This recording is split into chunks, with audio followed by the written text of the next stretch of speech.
आपके अभिनंदन में बंद और छल लिखता हूँ। मैं आपके अभिनंदन में बंद और छल लिखता हूँ। कोई हेलो हाय कहे, मैं जय हिंद लिखता हूँ। लोग कहते हैं ये लड़का तो बहुत दीवाना है।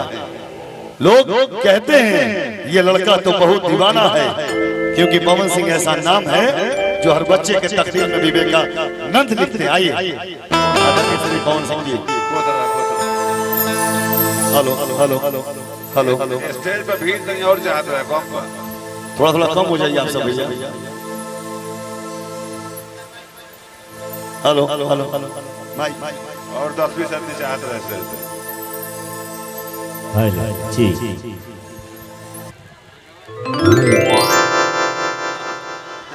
आगवा खाली बे स्टेज पे hello hello hello hello hello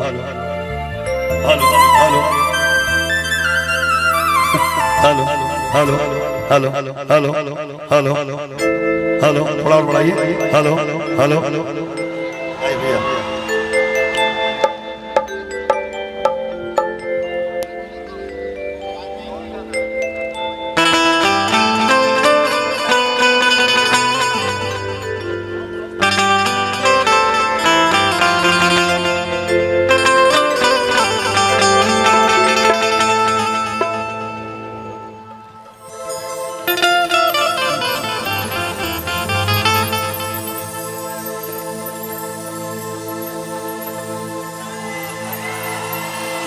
hello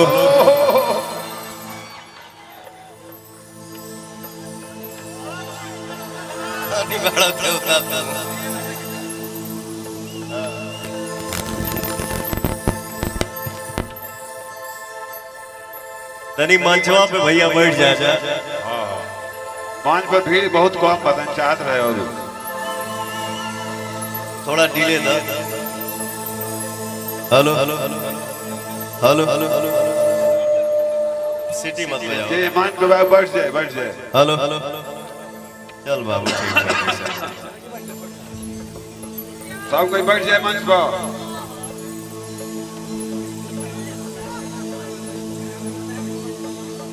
मंच के सामने बाएं साइड में, दाहिने साइड में जितना भी हमार भाई भैया हमार दोस्त कुछ माता बहन बैठल बाड़ी जा, मंच के माध्यम से पौनवा आप सबके गोड़ छू के गोड़ लगा था। तनी ताली बजा के आशीर्वाद देना जाओ।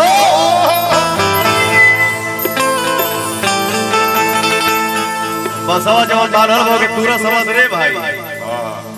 आराम से बाबू आराम से। टोटल लोग है बांध दो। हेलो हेलो हेलो थोड़ा लेवल बढ़ाओ यार, थोड़ा बढ़िया से सेटिंग करेंगे चाहिए। मंच पे हॉर्न लगा दे बड़े बता। अरे तुम लोग बैठो सामने से। आज आप सबके बीच में पवनवा तो बढ़ले बा, पवन यहाँ आइल बा। आप सबके बता दी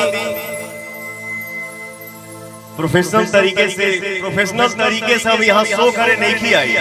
हम अपने बड़े भाई के यहाँ आइल बानी और अपने मित्र के यहाँ आइल बानी। मंच पे उपस्थित बाड़े हमारे बड़ भैया मनोज नेताजी, हमारे बड़े भैया सुमन जी, मेरा प्यारा भाई राजा यादव जी, और भी हमारे सब भाई बैठे हुए हैं। रोशन विश्वास हमारा भाई बैठा हुआ, सोनू गन्नायक मेरा भाई बैठा है, अमित भैया मंच पे खड़ा बाड़े। वाह क्या बात है। आज हमने सब कलाकार यहाँ आइल बानी जा। रुक रे 2 मिनट बोल ले दे। आप सबके दिल में जवन फीमेल सिंगर आज के डेट में बस गई बिया, आप लोगों के इतना प्यार दे रहल बानी जा, इतना दुलार दे रहल बानी जा, इतना आशीर्वाद दे रहल बानी जा। इसी को बोलते हैं मेहनत। कल काम नहीं था आज इतना काम है कि उसको घर पे जाके या कहीं भी खाना खाने का फुर्सत नहीं है। इतनी बिजी स्टार हो गई है जिसका नाम है अनुपमा यादव। को जोरदार ताली हो जाए हो भैया।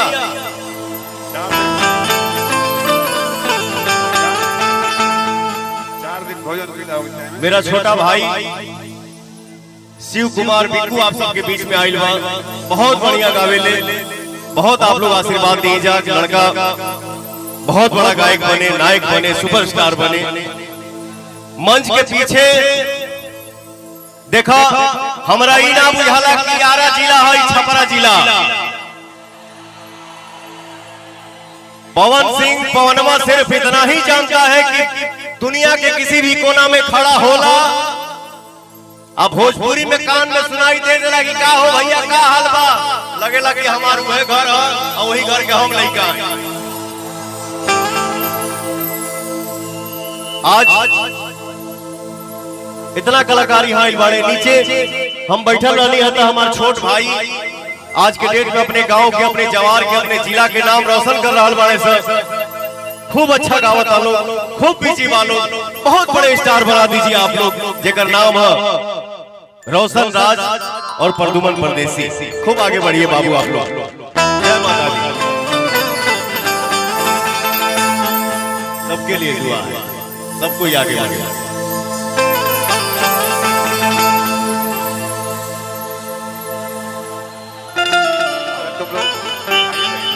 एक ठो माई के भजन गा ली, एक बाद जौन कहबा जाऊ है ठीक बा।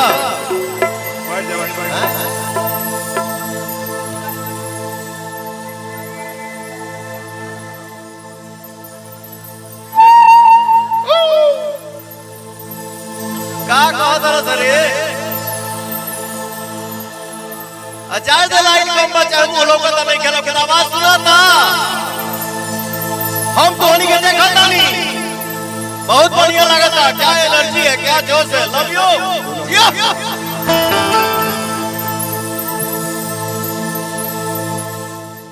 जय हो जय हो। अभी टोनी के गाना सुना हम बैठा जाए।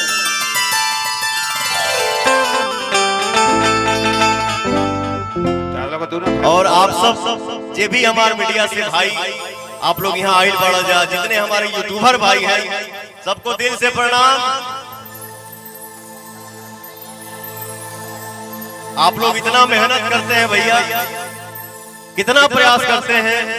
किसी भी आर्टिस्ट को आप लोग शूट करने के लिए कहीं भी चले जाते हैं, शूट करते हैं, गिरते हैं, पढ़ते हैं, फिर भी आप लोग कलाकार को प्रमोट करते हैं, उसको बढ़ावा देते हैं। Thank you so much. जय श्री राम।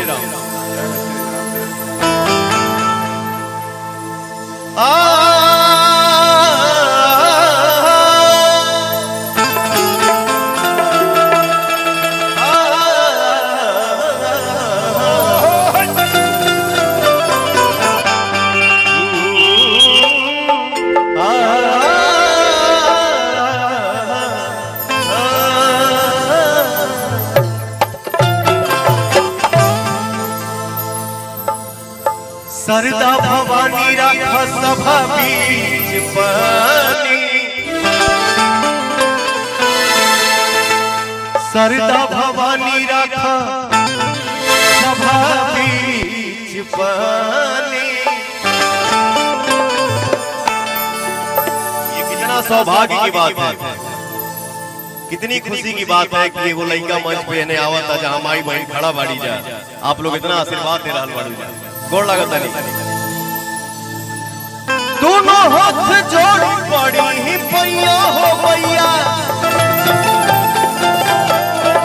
बुधिया के हिन बानी, दुखिया में दीन बानी।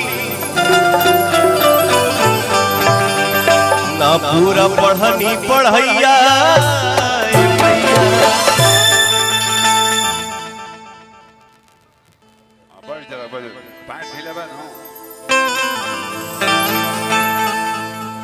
गांव घर में माई बहन गावे लूजा।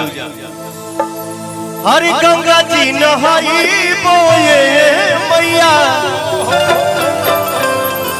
जलवा ले आईबो। हरे गंगा जी नहाई बोए मैया जलवा ले अंगन लिपाई बोए मैया जल साधा रही अंगन लिपाई बोए मैया जल साधा रही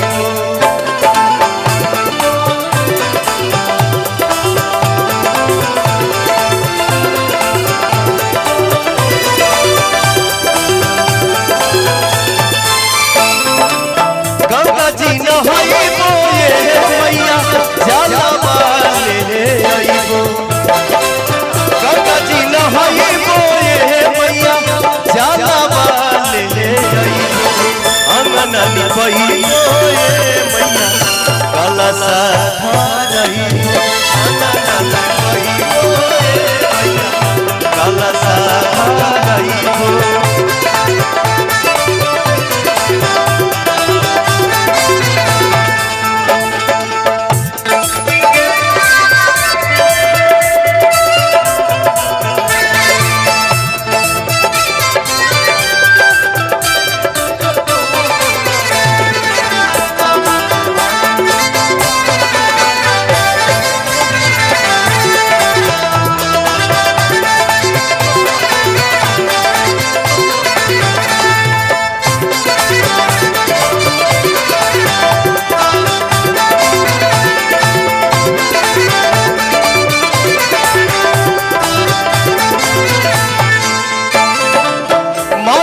बोलाई बोए मैया ओढ़ाउल महंगाइबो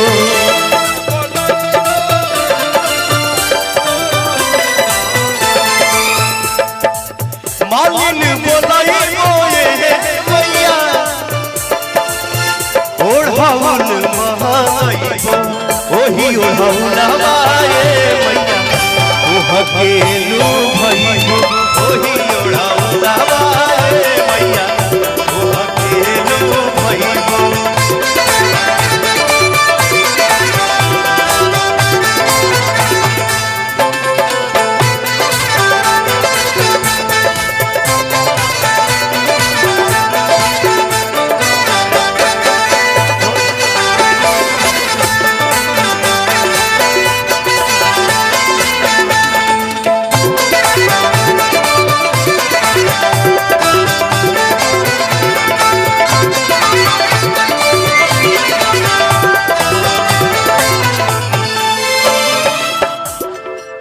कवि के भाव देखे हरण मत मार रे हरा लिखे मारे धोखे का हम बोली बहुत सारा गाना गावे के बारे पगला रिकॉर्डिंग में कलावजिए बैठ जी हमारे पता नहीं क्या सिस्टम लगाए हो हरे अहिरु बोलाई बोए मैया दूधवा महंगाइबो है धन अनुपाय अहिरु बोलाई बोए मैया दूधवा धन राजा हिरु धन का भइले बच गेले नो पांच भाषे वाला बा हिल रहल बा अच्छा जाए तो कुछ भइल ना नो बच गेले नो हो जाना बा कि अब होई हो ठीक है जब जैसा हो देखा जाए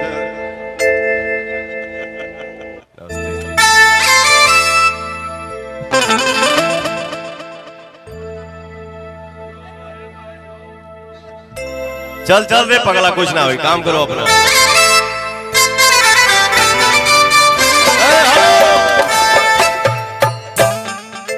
देखिए आप सबके बीच में मेरा वो भाई आया है जिसका लिखा हुआ गाना पूरे वर्ल्ड में चलता है पूरे वर्ल्ड में फेमस है इस गाने के लिए उस गाने के लिए लैंग्वेज माने ही नहीं रखता है कि हाँ भोजपुरी है कि हिंदी है कि पंजाबी है कि का जिस गाने का बोल है लॉलीपॉप लागेली तो जाहिद अख्तर मेरे भाई के लिए कोई जोरदार ताली हो जाए हो भैया लव यू जियो क्या बात है बैठ बकिया गए दूरदर्शी जी के साथ रहता